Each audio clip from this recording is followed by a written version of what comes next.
I think it's interesting because it's funny how, like, I remember you were talking about this with us, and you had a list here of like films that Hollywood had depicting mental health. Civil Lines Playbook's the one that stood out to me. Yeah, that's a great movie. And I've only seen bits and pieces of it, but I remember seeing the interview with the guy that directed and wrote it with his brother, who it's based off of, and just like his brother's leaning up against him, like he has bipolar or whatever he was diagnosed with. Right. And I was like, I could just see his brother, the guy who directed and wrote it, his brother, like he loves his brother so much. Like you can tell that he loves him. And it was just so inspiring, because I think there's so many people out there that have come along my path to help me. And I think before we get out of here, I think it'd be good to go over and thank some people that have helped us in our lives. That's to close out. But before we do that, was there anything you guys want to bring up in terms of, because for me, like I have stuff listed here, like why did stuff start like happening this way? Like you were saying, Stephanie, like in the late 80s, early 90s, it seems like stuff like this was happening. And I think a lot of truth is coming out in the recent decade that has a lot to do with what big pharma and big food and all this kind of stuff, FDA stuff has in the food. Careful, Jake. I know. I'm just saying. Someone on the internet's going to call us chuds. Oh, Stephanie, got to look at one of the highlights we did. It was hilarious. No. But anyway, yeah, well, they're going to probably listen to this. Shout out to you guys. Let's hope. Yeah. Shout out to you guys in the comments. Get your tinfoil hats ready and your metal colanders, or what? I think there's some very interesting things if you do your research, like Thad and us were talking about the other week. Right. And you can find out there's quite a bunch of weird stuff that's in the food, that's in just different parts of the U.S. with water. There's different places. Yeah, the drunk frogs and everything. I don't even. There's just, especially the stuff that like Robert F. Kennedy is bringing up too this time in the last couple like months about what's in the food and what this means. And because there's stuff in our food that is in there, and I'm going to say what it is, you can do your own research, but like there's stuff in here that is banned in Europe. And there's a reason why it's banned in Europe. And you're like, because it's not healthy, first off. But number two, a lot of it is like chemicals and toxic stuff that is just shouldn't be in food that they use. And it's like, why is this even in here? Probably because of cutting costs, most likely. It's all about money in the end. But we have what we have, and we have to deal with that. And medication's an avenue. I know my parents like really didn't want to do medication. They kept telling him like, specifically not for autism, they wanted me to go on ADHD medication. Yeah. But I had ADD, not ADHD. And there's a difference. And they really wanted me to go on medication, and they were against that. They said, nope, sorry, not going to happen. And I was really proud of them in hindsight doing that. They really did try with that and said, no, we're not going to do any medication. Yeah.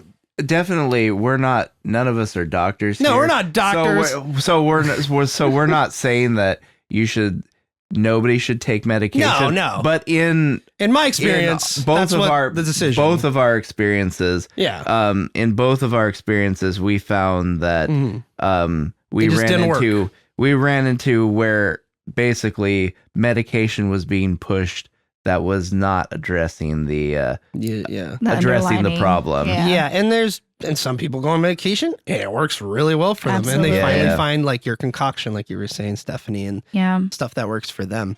There's a podcast I was listening to, and the guy was talking about pot specifically, and how he says, oh, I'm a pothead and I've been smoking so long. And he's like, I'm kind of starting to get off of it. And because he's like, I don't get high from it anymore. He's like, I'm just smoking because, whatever, kind of focus, habit.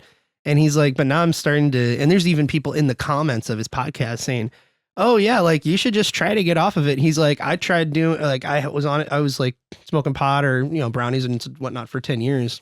I'm not saying there's anything wrong with this, but the guy said that he eventually got off of it and his life got better. He was able to focus more and put stuff in hindsight. And it's also, chemical makeup's really weird with our brains. That's another aspect.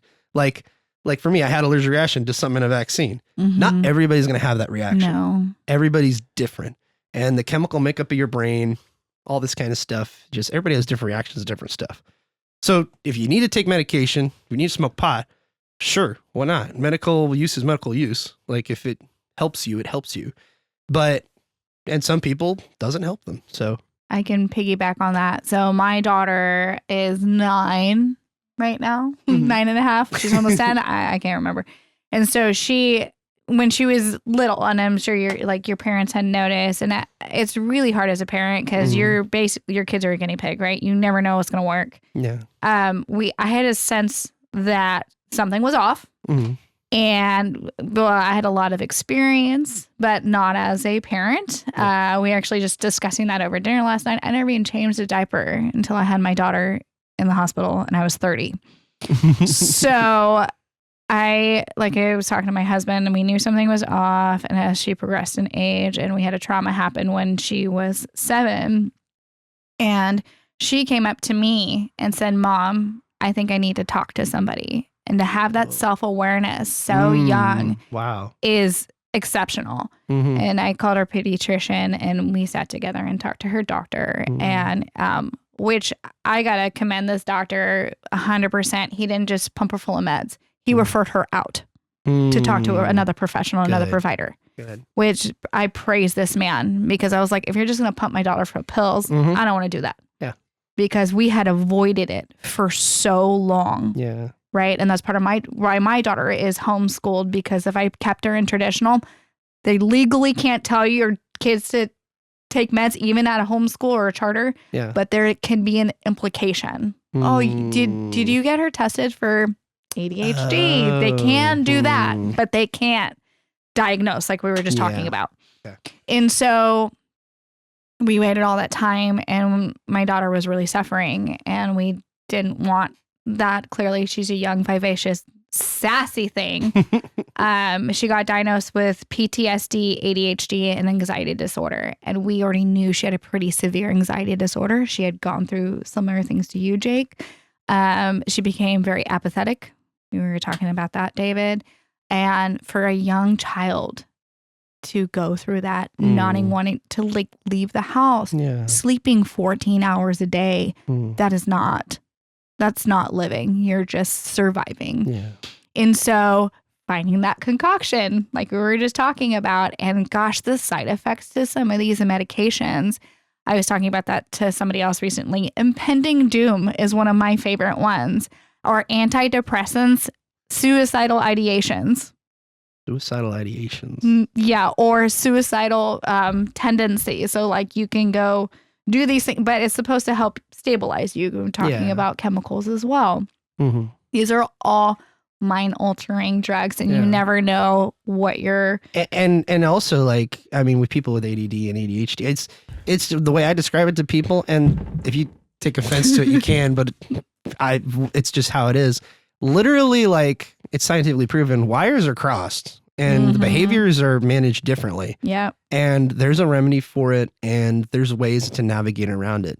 And that's why I'd say the education system, like same thing with the education system, like a PowerPoint doesn't work for everybody. No. Kinetic learning doesn't work for everybody. Yeah. You have to figure out what works for you and how apply it to your life. Amen. And that's really difficult. And it's cool that people like you and your job are able to help people and figure out the best way out of what they're currently in. But in the end, you have to want it. But it's also great that parents like you are trying to figure this out and get it going.